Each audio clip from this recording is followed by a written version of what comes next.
Good evening friends, कैसे हैं आप लोग। तो आज से हम लोग शुरू करने जा रहे हैं क्लासेस ज्योग्राफी की। और ज्योग्राफी में जो पहला टॉपिक हम लोग का होगा वो होगा क्लाइमेटोलॉजी, जिसको हम लोग जलवायु विज्ञान कहते हैं। तो यहीं से शुरुआत हम लोग करेंगे अपने टॉपिक की। तो इसमें दो शब्द पहले आते हैं, एक होता है मौसम और एक होता है जलवायु। तो मौसम क्या होता है कि वायुमंडलीय तत्वों में होने वाली अल्पकालिक परिवर्तन को ही मौसम कहा जाता है। यानी कि वायुमंडलीय तत्व जो होते हैं इनमें अल्पकाल में जो परिवर्तन आता है इन्हीं के आधार पर मौसम का निर्माण होता है। अब दूसरा शब्द जो आता है जलवायु क्या है। जलवायु को परिभाषित करते हुए कहा जाता है कि जब कई दशक के मौसम का औसत लिया जाता है तो इसके आधार पर किसी स्थान की जलवायु का निर्धारण किया जाता है। यानी कि मौसम अल्पकालिक है जबकि जलवायु दीर्घकालिक है। लेकिन इसके साथ साथ जलवायु में ये भी देखा जाता है कि जलवायु में चरम घटनाओं को लिया जाता है। जो चरम वायुमंडलीय घटनाएं हैं जैसे चक्रवात हो गया, बाढ़ हो गई, सूखा हो, इन घटनाओं को भी लिया जाता है। साथ में जो वेरिएशन होते हैं, इनमें विचलन होते हैं, उनको भी लिया जाता है। सामान्य रूप से इसको कहा जाता है कि जलवायु वह है जो हम सोचते हैं और मौसम वह है जो वास्तव में हमें प्राप्त होता है। दूसरा एक शब्द इसके साथ जुड़ा हुआ है, मेट्रोलॉजी क्या है, मौसम विज्ञान क्या है। तो मौसम विज्ञान में कहा जाता है कि वायुमंडलीय घटनाओं का वैज्ञानिक अध्ययन करने वाले विज्ञान को ही मौसम विज्ञान यानी कि मेट्रोलॉजी कहा जाता है। यहाँ पर बार बार शब्द आ रहा है वायुमंडलीय। तो इस रूप में हमें अध्ययन किसका करना है, वायुमंडल का, क्योंकि जलवायु से संबंधित जितनी घटनाएं हैं वो सभी इसी वायुमंडल में घटती हैं। तो हमें अध्ययन करना है वायुमंडल का। तो शुरुआत जो टॉपिक की होगी वो वायुमंडल से ही होगी। वायुमंडल, एटमॉस्फेयर।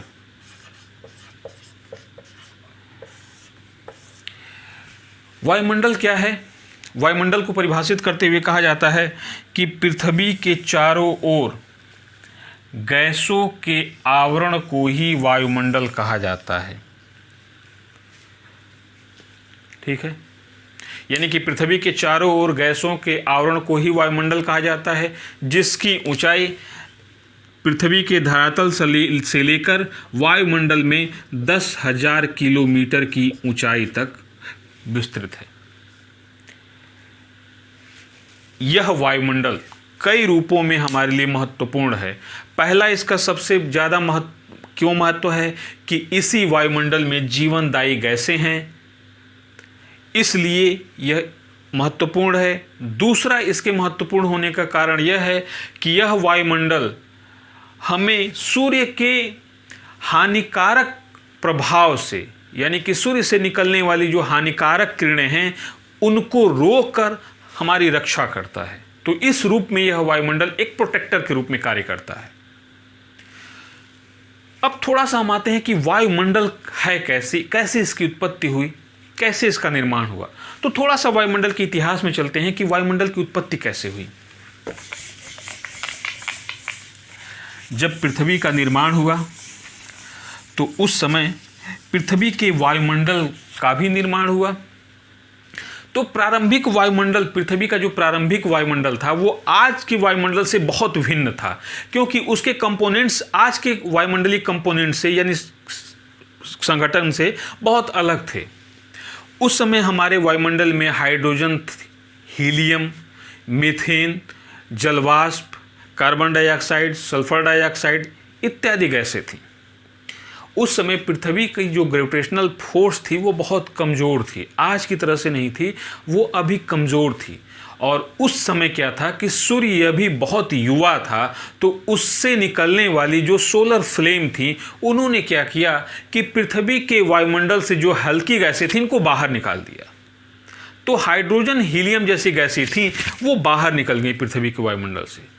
तो पृथ्वी के वायुमंडल में जो भारी गैसें थीं वही बच गईं, जिसमें कार्बन डाइऑक्साइड, सल्फर डाइऑक्साइड और वाटर वेपर, जल वाष्प।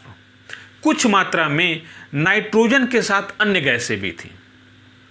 धीरे धीरे पृथ्वी ठंडी होती गई और उस समय क्या हुआ कि पृथ्वी के वर्तमान वायुमंडल का निर्माण शुरू हुआ।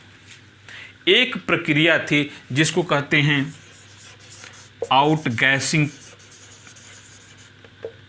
प्रोसेस, आउटगैसिंग प्रक्रिया। इस प्रक्रिया में यह माना जाता है कि जैसे जैसे पृथ्वी ठंडी हो रही थी, इससे गैसें जो इसके आंतरिक भाग में ट्रैप हो गई थी, फंस गई थी, वो निकलने लगी। और निकलने का माध्यम क्या था? ज्वालामुखी विस्फोट। लगातार ज्वालामुखी विस्फोट होते रहे और प्रारंभिक समय में ज्वालामुखी विस्फोट बहुत भयंकर थे, आज की तरह से नहीं थे, इससे भी बहुत भयंकर थे। तो इन ज्वालामुखी विस्फोटों के माध्यम से नवीन गैसें निकल कर वायुमंडल में संचित होने लगी। अब धीरे धीरे पृथ्वी ठंडी होती गई तो जो पृथ्वी के वायुमंडल में जलवाष्प था वह संघनित होने लगा, बादल का निर्माण हुआ और मूसलाधार वर्षा हुई।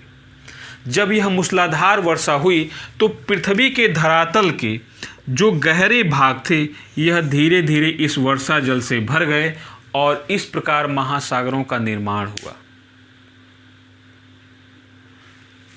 महासागरों में क्या हुआ कि आज से 3.8 अरब वर्ष पहले महासागरों में जो थर्मल्स थे, यानी कि जो महासागरों में गर्म जल स्रोत थे, वहाँ पर साइनोबैक्टीरिया द्वारा धीरे धीरे प्रकाश संश्लेषण की क्रिया प्रारंभ की गई।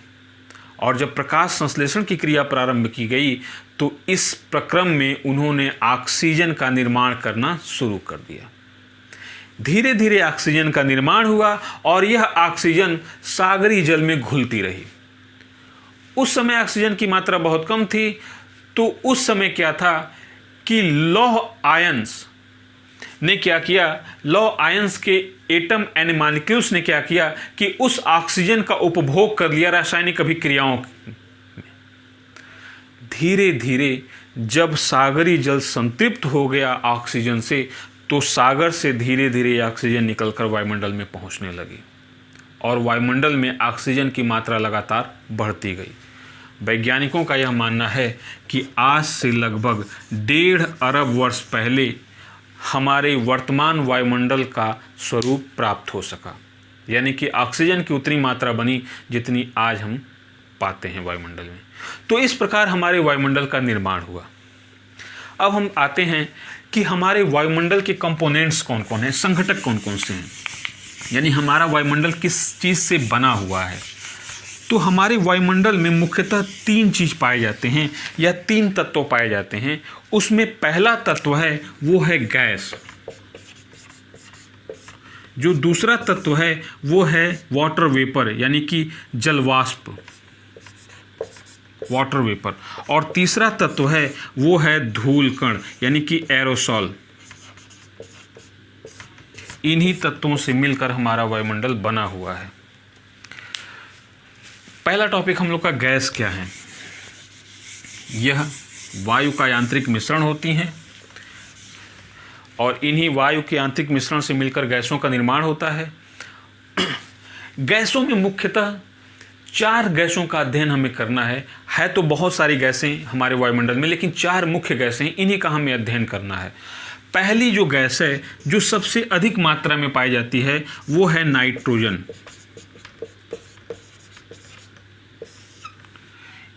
इसकी मात्रा लगभग 78.08% के आसपास है। यह सामान्यतः कम सक्रिय गैस है, यानी कि आसानी से किसी से अभिक्रिया नहीं करती है और यह जीव जंतुओं के लिए बहुत आवश्यक होती है नाइट्रोजन। लेकिन वायुमंडल में इतनी प्रचुर मात्रा में होने के बावजूद भी जीव जंतु प्रत्यक्ष रूप से इसका उपभोग नहीं कर सकते हैं। मृदा के माध्यम से पौधे इसको अवशोषित करते हैं और फिर आहार श्रृंखला के माध्यम से यह अन्य जीव जंतुओं के शरीर में पहुंच जाती है। तो फ्रेंड्स, आपसे एक सवाल यहाँ पर है कि नाइट्रोजन का हमारे शरीर में उपयोग क्या है। इस प्रश्न को आप खोजिएगा कि नाइट्रोजन का हमारे लिए क्या उपयोग है। नाइट्रोजन कई रूपों में वायुमंडल में पाई जाती है, जिसमें अमोनिया है, नाइट्रस ऑक्साइड है, इत्यादि इत्यादि। तो इन रूपों में नाइट्रोजन हमारे वायुमंडल में पाई जाती है। नाइट्रोजन के बाद जो दूसरी सबसे महत्वपूर्ण गैस है वो है ऑक्सीजन।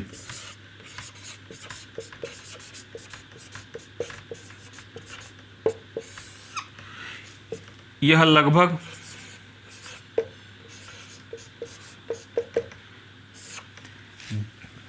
20.84% मात्रा में पाई जाती है। कहीं कहीं 21% भी लिखा हुआ राउंड फिगर में, तो उससे कोई दिक्कत नहीं है। इस गैस को जीवनदायी गैस कहा जाता है और कहा जाता है कि ये अगर ऑक्सीजन नहीं होती तो पृथ्वी पर जीवन संभव नहीं होता। ये बात सही है। ये बहुत सक्रिय गैस है और तुरंत अभिक्रिया करके ऑक्साइड बनाना शुरू कर देती है, यानी कि सबसे सक्रिय गैसों में इसको लिखा जाता है ऑक्सीजन को। यह जलाने के लिए भी बहुत आवश्यक होती है, क्योंकि किसी चीज़ को जलने के लिए ऑक्सीजन की आवश्यकता होती है। ऑक्सीजन जीवनदायी गैस है क्योंकि इससे हम सांस लेते हैं। अगर ऑक्सीजन नहीं होती तो हमारा जीवन संभव नहीं होता। यहाँ पर एक दूसरा क्वेश्चन आपसे है कि ऑक्सीजन की आवश्यकता हमें क्यों होती है? ऑक्सीजन हमारी बॉडी में कौन सा ऐसा काम करता है जिससे इसकी आवश्यकता हमें होती है, और ऑक्सीजन नहीं होता तो हम शायद जीवित नहीं होते। तो दूसरा प्रश्न यह है कि ऑक्सीजन हमारे शरीर में कौन सा कार्य करता है या किस लिए बहुत महत्वपूर्ण है। ऑक्सीजन जीवनदायी गैस तो है ही, साथ में यह एक प्रोटेक्टर के रूप में भी कार्य करती है, क्योंकि ऑक्सीजन का ही एक अपरूप है जिसको हम लोग कहते हैं ओजोन गैस, जो ऑक्सीजन के 3 मॉलिक्यूल से मिलकर बनी होती है और इसका सिंबल है O3।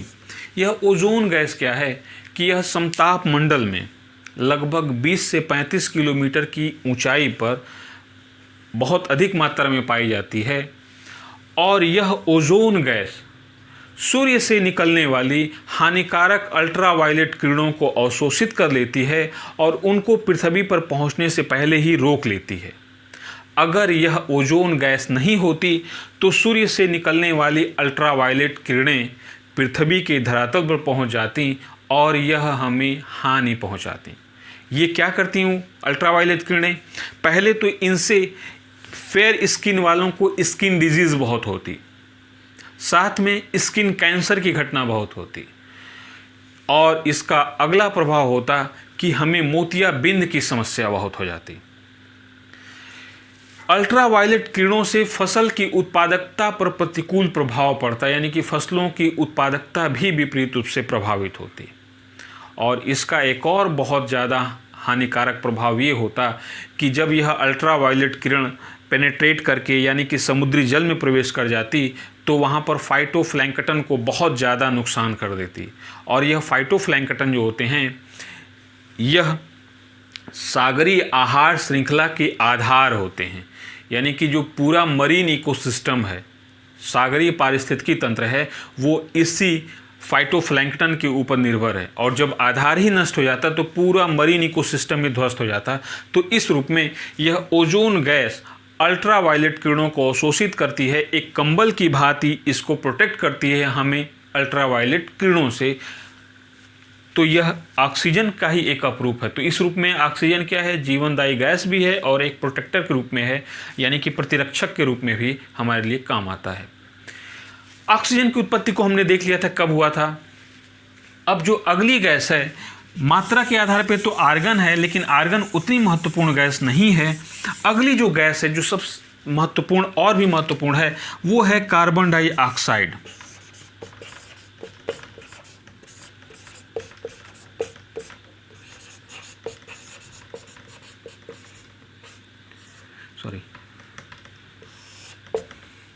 कार्बन डाइऑक्साइड की मात्रा बहुत कम है हमारे वायुमंडल में, और इसकी जो उपस्थिति है वो 0.0391%। इतनी कम मात्रा में होने के बावजूद भी यह बहुत महत्वपूर्ण गैस है। अगर कार्बन डाइऑक्साइड नहीं होती तो पृथ्वी पर जीवन भी नहीं होता। कारण क्या है कि कार्बन डाइऑक्साइड के कारण ही पौधे जीवित हैं, और पौधों के कारण ही हम जीवित हैं। हम मतलब मनुष्य और अन्य जीव जंतु। कार्बन डाइऑक्साइड को कैसे पौधे क्या करते हैं इसका कि प्रकाश संश्लेषण विधि में कार्बन डाइऑक्साइड से ही अपना भोजन बनाते हैं। अगर कार्बन डाइऑक्साइड नहीं होती तो पौधे नहीं होते, और पौधे नहीं होते तो हमें ऑक्सीजन नहीं मिल पाती, तो ऑक्सीजन नहीं मिल पाती तो हम जीवित नहीं रहते। कार्बन डाइऑक्साइड एक और काम करती है, और वो भी बहुत महत्वपूर्ण काम है। यह ग्रीन हाउस इफेक्ट का निर्माण करती है। आज के समय में ग्रीन हाउस गैसें जो सुनते हैं वो carbon dioxide green house gas के रूप में भी है, और ग्रीन हाउस इफेक्ट को इतना ब्लेम कर दिया गया है कि तुरंत हमारे जहन में जैसे ही सुनते हैं ग्रीन हाउस इफेक्ट तो तुरंत नेगेटिव चीज़ें आने लगती हैं कि ग्रीन हाउस इफेक्ट बुरा है। बट ऐसा नहीं है, हमें इसका पॉजिटिव एस्पेक्ट देखना है कि ग्रीन हाउस इफेक्ट होता क्या है वास्तव में।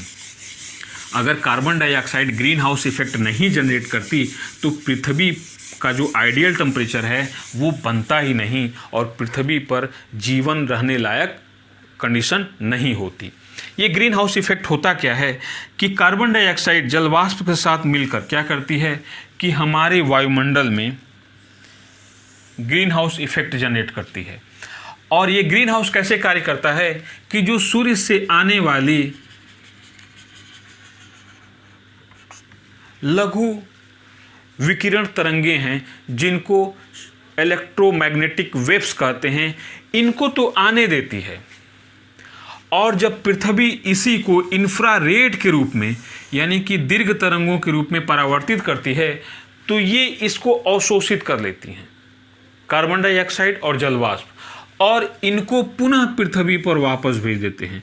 और इस प्रकार पृथ्वी के धरातल के पास के वायुमंडल का तापमान लगभग उतना बनाए रखती हैं जो जीवन के लिए आदर्श है, 15 डिग्री सेंटीग्रेड।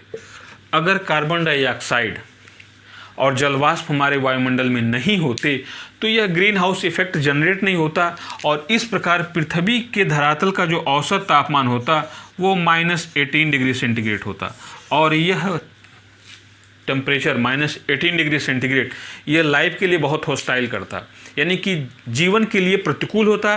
तो यहाँ पर जीवन पनपना बड़ा मुश्किल होता, और जीवन अगर होता भी तो इस रूप में नहीं होता जैसा हमें ये आज दिखाई देता है। तो ग्रीन हाउस इफेक्ट एक पॉजिटिव संकल्पना है, और इसी ग्रीन हाउस इफेक्ट के कारण हमारे पृथ्वी का औसत तापमान 15 डिग्री सेंटीग्रेड बना हुआ है, जो जीवन के लिए आदर्श है। समस्या कहाँ आ गई? समस्या ये आ गई कि जो वायुमंडल में कार्बन डाइऑक्साइड की मात्रा है उसको धीरे धीरे हमने बढ़ा दिया है।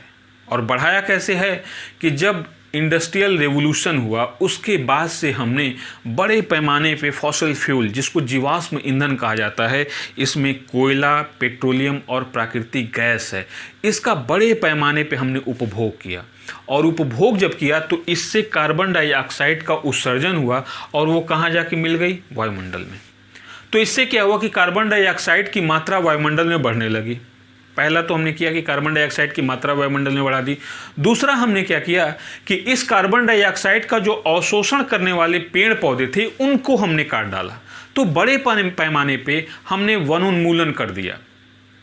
तो इससे क्या हुआ कि जो कार्बन डाइऑक्साइड की बढ़ी हुई मात्रा वन अवशोषित कर लेते प्रकाश संश्लेषण विधि में, उनको ही काट डाला। तो इसका परिणाम क्या हुआ कि जो हम अतिरिक्त कार्बन डाइऑक्साइड वायुमंडल में छोड़ते हैं उसका 60% भाग महासागरों द्वारा अवशोषित कर लिया जाता है, लेकिन 40% भाग जो है वो बचा रह जाता है, और यही इस वायुमंडल में जाकर मिल जाता है, जिससे कार्बन डाइऑक्साइड की मात्रा वायुमंडल में लगातार बढ़ती जा रही है। और जब बढ़ती जा रही है तो यह कार्बन डाइऑक्साइड इंफ्रारेड को, जो दीर्घ तरंगी विकिरण है, इसको अधिक अवशोषित कर ले रही है, और जिससे हमारे निचले वायुमंडल का तापमान बढ़ रहा है। और इसी घटना को हम लोग ग्लोबल वार्मिंग कहते हैं, वैश्विक ऊष्मन कहते हैं। और यह माना जा रहा है कि पिछले 50 सालों में ही हमारे वायुमंडल का तापमान 1 डिग्री सेंटीग्रेड बढ़ चुका है, और आने वाले समय में अगर इसको रोका नहीं गया तो आने वाले समय में हमारे वायुमंडल का तापमान लगभग 1.5 डिग्री सेंटीग्रेड और बढ़ जाएगा। और इतना तापमान बढ़ना ही बहुत बड़ी समस्या है, क्योंकि वैश्विक ऊष्मन से बड़े पैमाने पर पृथ्वी पर प्रजातियों का विलोपन होगा, और साथ में जलवायु परिवर्तन की घटना भी बड़े पैमाने पर घटेगी। तो इस रूप में जो कार्बन डाइऑक्साइड है, इसकी बड़ी मात्रा कई समस्याओं को उत्पन्न कर सकती है। इसको रोकने के लिए क्या करना पड़ेगा हमें? इसको रोकने के लिए तो क्योटो प्रोटोकॉल किया गया है। इसको रोकने के लिए सबसे पहले हमें काम करना पड़ेगा कि जो कार्बन डाइऑक्साइड की अधिक मात्रा का उत्सर्जन है, उसका मुख्य कारण है फॉसिल फ्यूल। उसके उत्सर्जन को कम करना होगा, यानी कि हमें जीवाश्म ईंधन के विकल्प के रूप में अन्य ऊर्जा संसाधनों की खोज करनी होगी। और इसका सबसे बेहतर विकल्प है नवीकरणीय ऊर्जा संसाधन, रिन्यूएबल एनर्जी रिसोर्सेज, जैसे सोलर एनर्जी हो गई, विंड एनर्जी हो गई, टाइडल एनर्जी हो गई, जियोथर्मल एनर्जी हो गई, बायोगैस एवं बायोमास इत्यादि। इनका उपयोग बढ़ाना होगा।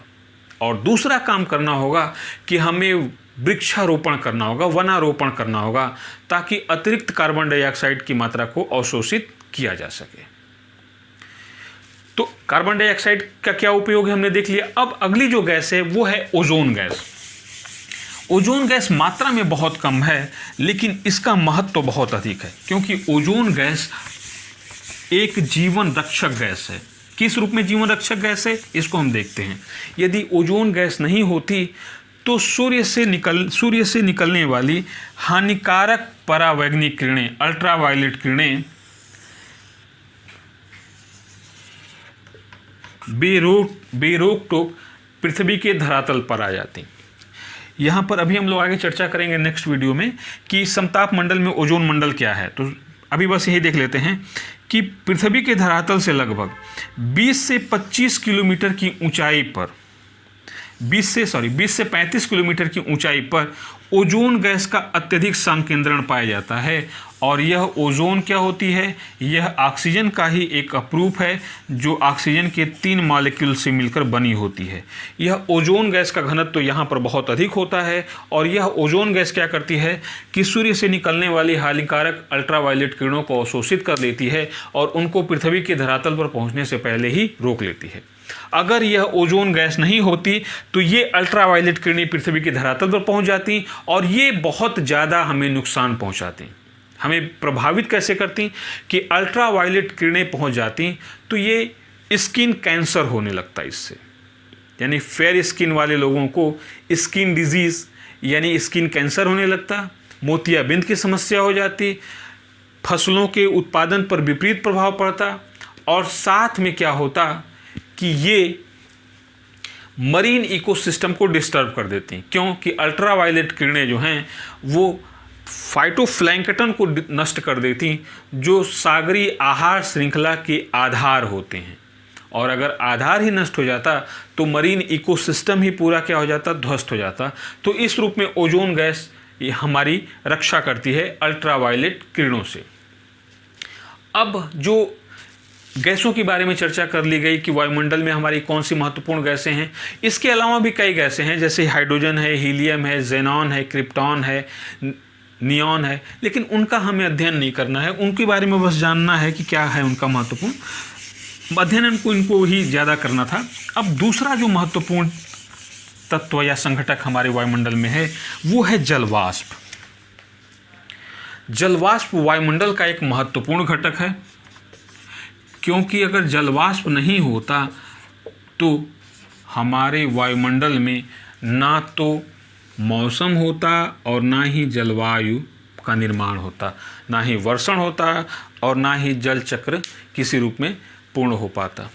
जलवाष्प की मात्रा पूरे वायुमंडल में 0% से लेकर 4% के बीच होती है। इसकी मात्रा भूमध्य रेखा पर अधिक होती है और भूमध्य रेखा से जैसे जैसे हम ध्रुवों की ओर बढ़ते जाते हैं वैसे वैसे इसकी मात्रा कम होती जाती है। और धरातल से लगभग 6 किलोमीटर की ऊंचाई तक 90% वायुमंडल की मात्रा पाई जाती है। इसके ऊपर वायुमंडल में जलवाष्प की मात्रा बहुत कम बचती है, यानी कि धरातल से 6 किलोमीटर की ऊंचाई तक ही संपूर्ण जलवाष्प की मात्रा संचित है। इसके ऊपर जलवाष्प की मात्रा बहुत कम हो जाती है। जलवाष्प क्या है कि यह 2 रूपों में काम करता है।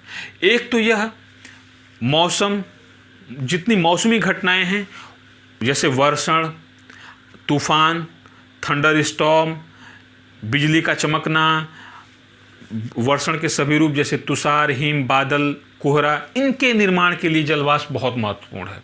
और दूसरा क्या है इसका रोल कि यह कार्बन डाइऑक्साइड के साथ मिलकर ग्रीन हाउस इफेक्ट जनरेट करता है, जिसका हमने अभी अध्ययन किया है। तो इस रूप में जलवाष्प बहुत महत्वपूर्ण है। जलवाष्प के बारे में खासियत है कि यह बहुत अच्छा अवशोषक है ऊर्जा का।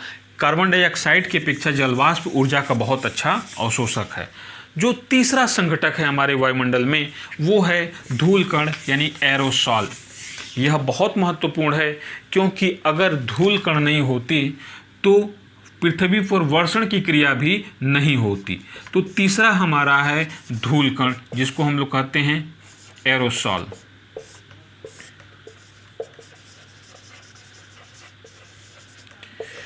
यह धूल कण क्या करता है? धूल कण क्या होते हैं कि ये कई रूपों में महीन बारीक कण होते हैं जो नग्न आंखों से देखे नहीं जा सकते, लेकिन निलंबित अवस्था में सस्पेंडेड रूप में ये हमारे वायुमंडल में मौजूद रहते हैं। और ये भी निचले लेयर में ही, वायुमंडल के निचले लेयर में ही ज़्यादा पाए जाते हैं। इनमें क्या होते हैं? इनमें नमक के बारीक कण होते हैं, मृदा के बारीक कण होते हैं, पराग कण होते हैं, उल्का के डेब्रीज होते हैं यानी उनके अवशेष या टूट फूट वाले भाग होते हैं, बैक्टीरिया इत्यादि होते हैं इनमें। ये क्या करते हैं? ये इनका दो काम होता है। पहले तो क्या होता है कि ये आर्द्रता ग्राही नाभिक के रूप में कार्य करते हैं, यानी कि जब संघनन होता है तो उसके लिए ये एक केंद्र के भांति कार्य करते हैं और ऐसा पॉइंट प्रोवाइड कराते हैं जिसके चारों तरफ वर्षा की बूंदें बनती हैं। यानी कि जलवाष्प इन्हीं के चारों तरफ संघनित होकर या तो जल के रूप में परिवर्तित होता है या हिम के रूप में परिवर्तित होता है। तो इस रूप में एरोसॉल बहुत महत्वपूर्ण है क्योंकि ये आर्द्रता ग्राही नाभिक के रूप में कार्य करते हैं, हाइड्रोस्कोपिक न्यूक्लियाई के रूप में। और दूसरा इनका सबसे महत्वपूर्ण कार्य है कि ये सूर्य की किरणों को या तो परावर्तित कर देते हैं या उनको विकीर्ण कर देते हैं। परावर्तित करने का मतलब क्या होता है कि जब सूर्य की किरणें आती हैं तो इनसे टकराकर वापस अंतरिक्ष में चली जाती हैं। और प्रकीर्णन का मतलब क्या होता है कि जब इनसे टकराती हैं तो वो कई दिशाओं में बिखर जाती हैं। और यह प्रकीर्णन की घटना ही है जिससे हमें आकाश नीला दिखाई देता है और साथ में सूर्योदय एवं सूर्यास्त के समय जो लालिमा दिखाई देती है, नैनाविराम दृश्य दिखाई देता है, वो इसी प्रकीर्णन के कारण ही होता है। तो इस रूप में एरोसॉल हमारे लिए बहुत महत्वपूर्ण है। तो आज हम लोग चर्चा किए वायुमंडल के कंपोनेंट्स के बारे में। अब हम लोग कल चर्चा करेंगे वायुमंडल के स्तरीय विभाजन यानी कि वर्टिकल क्लासिफिकेशन ऑफ एटमॉस्फेयर के बारे में चर्चा करेंगे। तो फ्रेंड्स आज इतना ही रहने देते हैं। आपको दो क्वेश्चन जो हमने बताया है उसमें पहला क्वेश्चन है कि नाइट्रोजन का हमारे शरीर में क्या उपयोग है, और दूसरा प्रश्न था कि ऑक्सीजन की क्या आवश्यकता होती है, उसका हमारे लिए क्या उपयोग है। इन दोनों गैसों का हमारे जीवन में क्या उपयोग है, इसको आप खोजिएगा और इस प्रश्न का उत्तर आप दीजिएगा। तो आज इतना ही फ्रेंड्स, थैंक यू।